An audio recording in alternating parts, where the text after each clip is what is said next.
Súčasťou vernisáže bola i výstava známeho karikaturistu Fera Bojničana pri príležitosti jeho životného jubilea. Fero Bojničan je v súčasnosti členom Združenia karikaturistov Uzol a Združenia výtvarných umelcov Západného Slovenska. Za svoje výtvarné diela dostal niekoľko desiatok ocenení. Je autorom i spoluautorom kalendárov ilustrovaných kresleným humorom.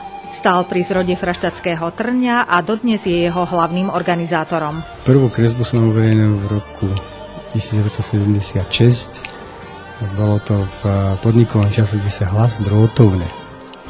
Tam som začal totižto pôsobiť ako fotograf a videl som tam kolegov, výtvarníkov, ktorí sa aktívne venovali kreslenému humoru.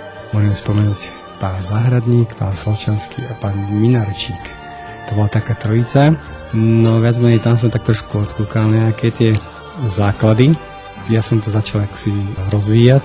Čítal som Roháča od malička. Začínali sme samozrejme ako asi väčšina Biela Mary a potom Jožinko.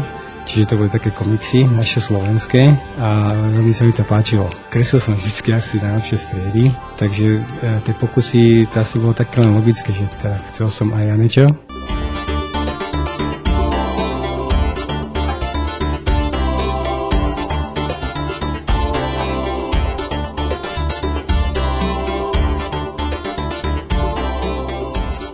Taký ten boom začal až zhruba potom v 90.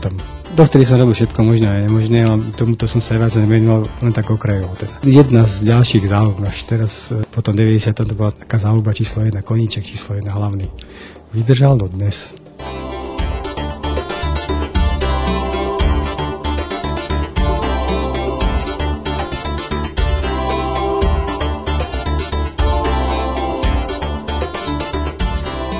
Zanechal som malovanie obrazov, pretože zúžil som si tú svoju výtvarnú činnosť na také špecifikum a to som si povedal, že toto chcem robiť, toto ma baví najviac. Nekreslím každý deň, kreslím vtedy, keď sa mi chce. A keď teraz samozrejme mám na to čas. Ma to baví, takže myslím si, že keďže ma to baví, tak podľa mňa náročné to nie je.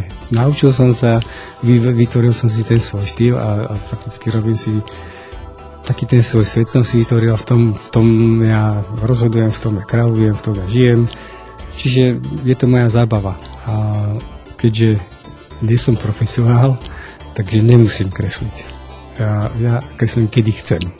Sú vaše kresby zrozumiteľné aj s odstupom niekoľkých rokov? Nakreslím obrázok. Ten obrázok, či sa nám pozrie teraz, alebo sa nám pozrie aj za 10 rokov, mali by ho tí ľudia pochopiť. Relatívne vyhýbam sa do satíre. Keď spravím satíru, tak potom je taká ostrá, že to nikde nechcú verejniť. Mal som s tým problémy, takže vyhýbam sa tej satíre a snažím sa robiť humor preto, aby sa ľudia rozosmiali. Kedy ste sa vy po prvýkrát stretli s kolegami ako Považský štvorlístok? Oslovil som Mirka Ďuržu, teda či by nechcel náhodou so mnou. Pávam, že vtedy povedal, že on vidí, že vo mne je volačo a že bude so mnou vystavovať. A to bolo ako teda pán karikaturista, pretože to už roky kreslil do Roháča a môžem povedať, že tá jeho kresba asi taká najbližšia, čo sa týka tej filozofie. To, čo som robil ja. No a keďže súhlasil s tým, že bude som ho vystavať, tak mal som viac menej takú prípravu a taký skok od toho 92. do 93. že som začal na sebe pracovať, aby som bol teda hodný toho, že budem vystavovať s takým majstrom.